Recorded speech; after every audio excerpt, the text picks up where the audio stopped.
Selamat pagi Ibu dan teman-teman.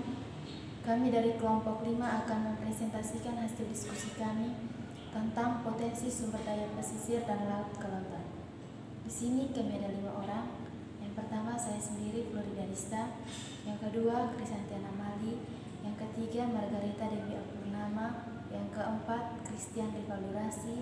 Yang kelima, Alvarino Sina. Langsung saja kami akan membahas materi tentang potensi sumber daya pesisir dan laut ke lautan.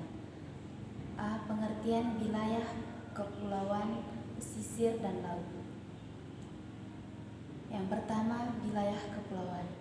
Wilayah kepulauan adalah daerah yang memiliki karakteristik geografis dengan wilayah lautan lebih luas dari daratan, yang di dalamnya terdapat pulau-pulau yang membentuk gugusan pulau sehingga menjadi satu karakteristik geografis dan sosial budaya. Yang kedua, wilayah pesisir. Pesisir suatu wilayah peralihan antara daratan dan lautan yang merupakan daerah pertemuan dan perembesan air asin. Sedangkan ke arah laut meliputi bagian laut yang masih dipengaruhi oleh proses-proses alami yang terjadi di darat seperti sedimentasi dan kegiatan manusia di darat seperti penggundulan hutan dan pencernaan. Yang berikut wilayah laut. Wilayah laut adalah laut beserta tanah yang ada di bawahnya. Tanah di bawah laut terdiri dari dasar laut dan tanah di bawah dasar laut.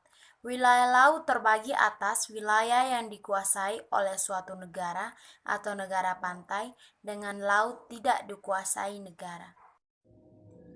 Potensi sumber daya wilayah pesisir laut pada wilayah kepulauan meliputi sumber daya dapat pulih, sumber daya tidak dapat pulih, dan jasa-jasa lingkungan.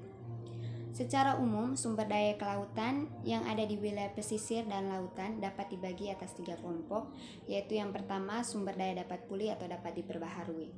Potensi sumber daya dapat pulih terdiri dari sumber daya perikanan tangkap, budidaya pantai atau tambak, budidaya laut, dan bioteknologi kelautan.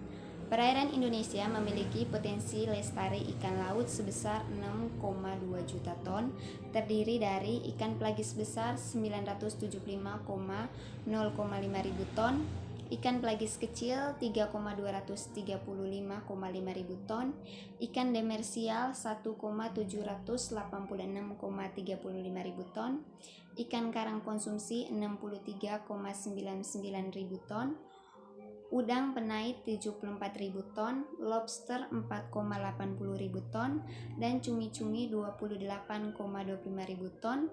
Dari potensi tersebut, sampai pada tahun 1998, baru dimanfaatkan sekitar 58,5%. Dengan demikian, masih terdapat 41% potensi yang belum termanfaatkan atau sekitar 2,6 juta per tahun. Dari keseluruhan potensi produksi budidaya laut tersebut, sampai saat ini hanya sekitar 35% yang sudah direalisasikan. Yang kedua, sumber daya tidak dapat dipulih. Selain sumber daya kelautan dapat dipulih seperti diuraikan di atas, potensi kelautan yang lainnya dapat dikembangkan secara optimal adalah sumber daya tidak dapat dipulih. Menurut Deputi Bidang Pengembangan Kekayaan Alam, BPPT, dan 60 cikungan minyak yang terdapat dalam alam Indonesia, sekitar 70% atau 40 cikungan terdapat di laut. 3. Jasa kelautan.